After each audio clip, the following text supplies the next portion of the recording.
Let's take a look at a CMOS logic gate, a Nand gate. I'm using a CD4011, and this is a truth table over here. So it's a Nand gate, a not AND gate. So the output's going to be high unless A and B are both high. If A and B go high, then the output's going to go off. Okay. So CMOS stands for a complementary metal oxide semiconductor, and you can power them with 3 to 15 volts, but the inputs can't exceed the VDD over here. So you don't want to put higher voltage on the input than you're supplying the unit with. And never put an input signal into an unpowered CMOS circuit. And you want to ground the unused pins, okay? The unused input pins. And now the original chips were very susceptible to a static discharge, but the new ones have built-in EDS protection. But it's always a good idea to add some extra protection on the outside of your circuit here. Now, if you only had one gate to use, then you'd want to pick an AND gate, okay? Because with an AND gate, you can make a NOT gate, you can make an AND gate, you can make OR gates, you can make NOR gates, you can make XOR gates. People have made entire computers out of just the NAND gate, okay? So it's kind of a universal gate. You can make anything you want out of the NAND gate. So I put 3 simple circuits together down here. This one here is a clock generator. And what happens here is if pin 1 is high and pin 2 is low, then the LED is going to be on, okay?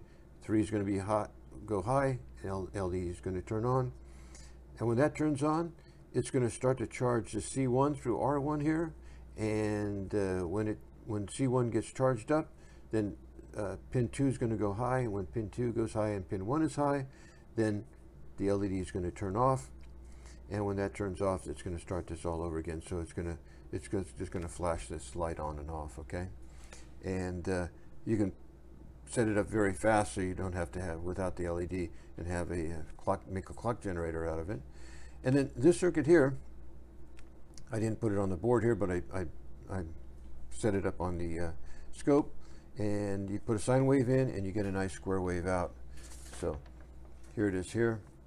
So you put a sine wave in, and you get a nice square wave coming out. And this last one is just a time delay circuit.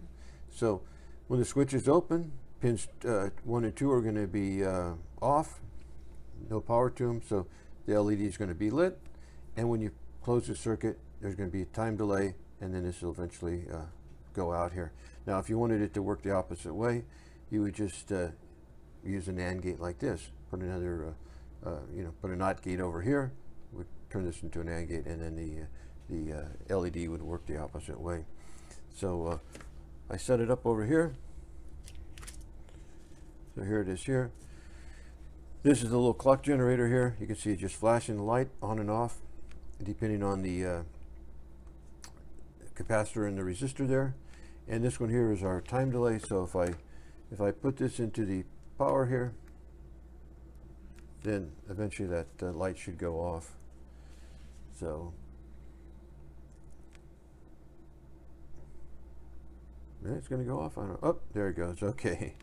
So I could change the resistor and the capacitor there to change that time delay. So makes a nice little time delay circuit, and are your little clock pulse here. So that's your NAND gate, you know, and it's a very universal gate, and a couple little projects to work with. So thank you.